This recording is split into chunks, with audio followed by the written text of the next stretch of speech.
May 5th. My shoulders, my neck, scratch that.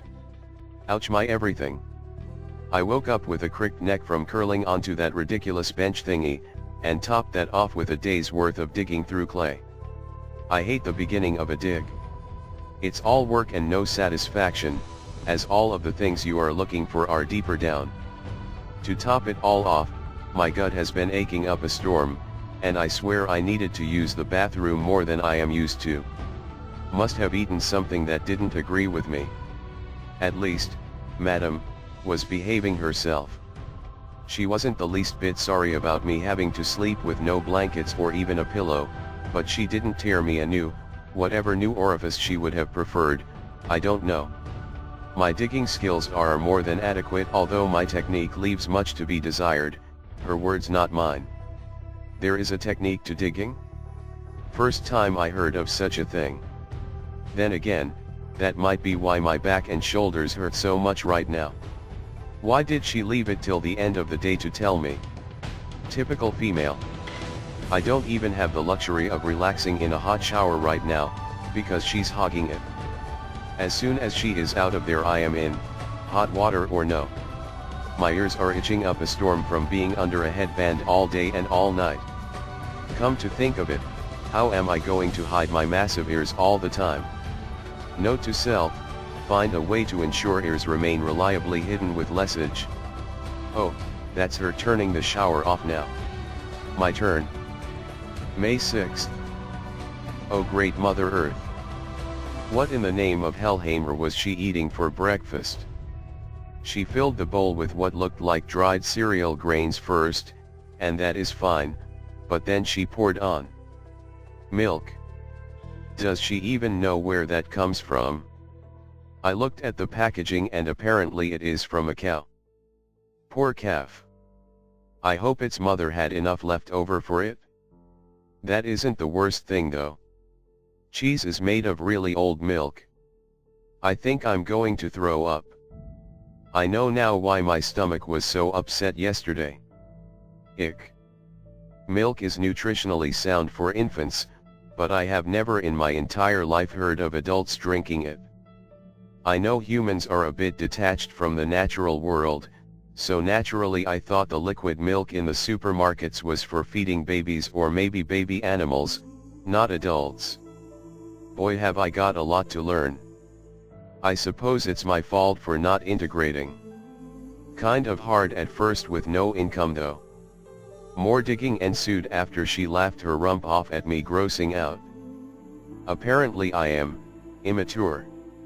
She even asked me which rock I was brought up under. The cheek. I am out of my culture here. Let's see how well she does in an elven village. Oh, how I wish I had the guts to tell her this straight out. All I did was stand there, like a lemon, as my landlady once said, and blush red with embarrassment before settling down into another day of subjugation. She doesn't even refer to me by name, preferring kid, or some other derogatory term. She even blurted out, "How old are you anyway?" I have no idea how to answer that one, to be honest. I can't exactly tell her my real age, but how old do I look in human terms? I have to pick a realistic age somehow. One day I will knock that superior look off of her face, but for now we have a good area a few meters square dug down about a foot or so, meaning we should start hitting the required soil/rock layers in a few days. Tonight, I am curling back up on that pitiful bench, and trying to get some more shut-eye. My ears don't really itch until I am lying down doing nothing. What's with that? May 7th. She finally had enough of my dismal digging today. "You are going to snap your back like that," she said. At least I am keeping pace. She has no idea how I feel right now. Not only am I spending all day digging, and all night cramped beyond belief, but it is getting so warm now, as spring is well and truly in full swing.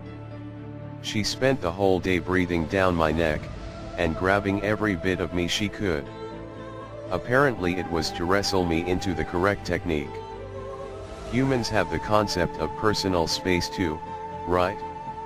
Well, if they do, she violated it. In my society, we don't really touch each other much, even couples. She lingered way too long on my waist in my opinion. Oh great mother, protect me. I have heard what these so-called civilized beings are capable of, and the very thought makes my stomach turn, and I don't even understand all of the things I have heard about. For some reason she even divided the food unequally, giving me a considerable bit more than half. Her eyes were also burning into me. She was thinking about me, I could feel it. I tried to ask her, what? But every time I opened my mouth to speak, I couldn't make anything come out. I must have looked like some kind of demented carp.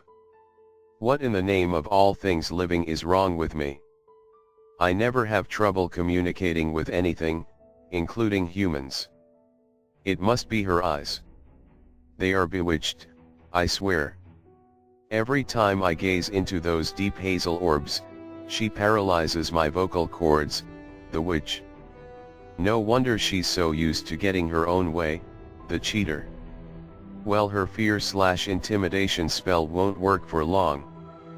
I will find a way to get around it for sure. And there we were thinking the foolish humans had burned all of their magic users. At least I managed to sneak a peek at humans of different ages using this thing they have called the internet. It's kind of cool once you get the hang of it. I look about 19 at most. No wonder she treats me like a child. Perhaps I can get away with pretending to be 21. May 8th. Okay, now I am seriously scared. I was peacefully trying to sleep, minding my own business, when I heard her leave the caravan. I wasn't too bothered at first. I have noticed that I really should start calling her Danielle or something, but until she can be bothered to call me D-Rad, I'll just ignore her name too, often goes to bed quite a bit later than me after all. What really got my attention, was hearing her voice. She was probably on a mobile phone, neat little gadgets those, as I couldn't hear anyone else. Who would she call at that time in the evening? Or is she talking to spirits, and casting evil spells on me? When she came back in, I could feel her staring at my uncomfortably scrunched up form. I pretended to be asleep, but even then she walked right up to me and whispered, "Who are you?" before throwing an old blanket over me. Oh please, may she have been on the phone, and not casting evil spells on me. Please protect me, Great Mother Earth. Update. The cheek. She accused me of being a homeless bum, only in this country to get money to send back home. Sure, I'm technically Norwegian, but I'm here for the history, honest. Human money is worthless to me. Heck, my grandfather is Scandinavian, and my aunt was German. Well, still is, but she kind of disappeared with most of the others. The point is, we move around a lot to avoid humans, not steal their currency. "I called your so-called landlady," she hissed at me, "and she told me she found you asleep in the rain under a hedge." I am one of the Ljosulfar, or an elf in modern English, I think. A bit of European weather doesn't bother me. My kind evolved here after all, unlike her lot, who trampled all over the globe after leaving Africa. Everyone goes through rough patches. I replied, but the way her eyebrow raised, I could tell she wasn't buying it. "Then go back home to your parents, you fucking moron. We have enough people over here lining our streets as is." Oh, very nice. I don't even know what that word beginning with F was, and already I don't like it. "Look at me when I'm talking to you," she continued. Darn, she had already figured out my first strategy to deal with her evil gaze. I know, not looking isn't exactly genius, but I haven't had time for anything else.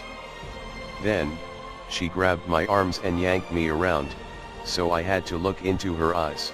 Gosh, if that didn't half make me jump. When will humans stop touching people without warning? Well? By now, I was rigid with fear. Her eyes continued staring at me, slightly, one higher than the other as her gaze shifted to inspecting my whole body, as though I had suddenly turned purple. What if I can't go home? I managed to choke out as I bit my lip, and tried not to think of how much I miss mother and father. As much as I would love to visit, they would never let me leave again, and I will never find out how to stop the decline of our entire species.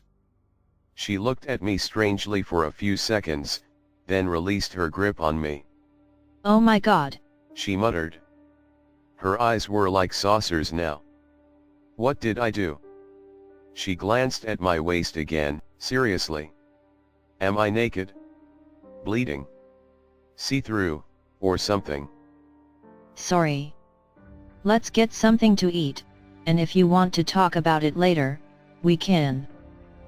Seriously, I don't understand humans at all. 1 minute all deathly serious, the next, let's get food. At least the food had no cheese in it, but her being quiet and nice is scarier than her yelling and glaring. Now there isn't any of her endless nitpicking to fill the awkward silence.